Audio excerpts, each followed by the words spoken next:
Police आयुक्त अमरावती शहर यांनी आयुक्तालय हद्दीमध्ये शस्त्राविरुद्ध गुन्हे दाखल असणारे व शस्त्रे बाळगणारे गुन्हेगार यांना वारंवार चेक करून गुन्हेगारीला आळा बसावा याकरिता प्रभावी कारवाई करण्याबाबत सूचना दिल्या आहेत। त्या अनुषंगाने 27 जून 2025 रोजी आयुक्तालय हद्दीत गुन्हे शाखा युनिट 1 चे अधिकारी व अंमलदार हे पेट्रोलिंग करीत असताना गुप्त बातमीदारांनी दिलेल्या माहितीवरून संबंधित ठिकाणी जाऊन जमील कॉलनी चौक पोलीस स्टेशन नागपुरी गेट व रॉयल टाइल्स समोर जमजम नगर पोलीस स्टेशन गाडगेनगर हद्दीत हातात धारदार चाकू घेऊन जोरजोरात ओरडून लोकांमध्ये दहशत पसरविणाऱ्या पोलीस रेकॉर्डवरील 2 इसम नामे सय्यद मेहंदी मिया सय्यद पीर वय 23 वर्ष राहणार शाळा क्रमांक 8 जवळ जमील कॉलनी अमरावती व मोहम्मद इशाक मोहम्मद मुश्ताक वय 24 वर्ष राहणार जमजम नगर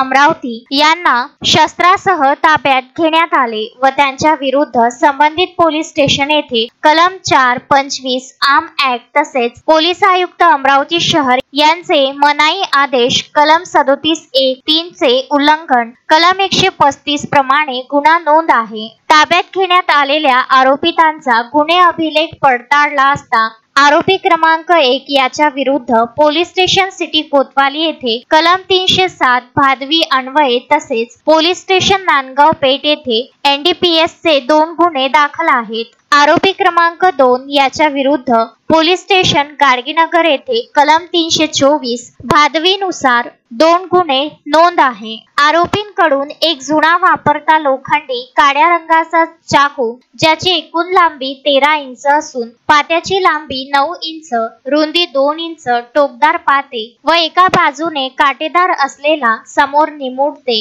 व धारदार ज्याची किंमत अंदाजे 500 रुपये। एक जुना वापरता लोखंडी काळ्या रंगाचा चाकू ज्याची एकूण लांबी 15 इंच मूठ 6 इंच लांब व पात्याची लांबी 9 इंच रुंदी 2 इंच टोकदार पाते दोन्ही बाजूने धार असलेला समोर निमुळते ज्याची किंमत अंदाजे 500 रुपये असा एकूण 1000 रुपयाचा मुद्देमाल जप्त करण्यात आला आहे। शोएब खान, विदर्भ न्यूज, अमरावती।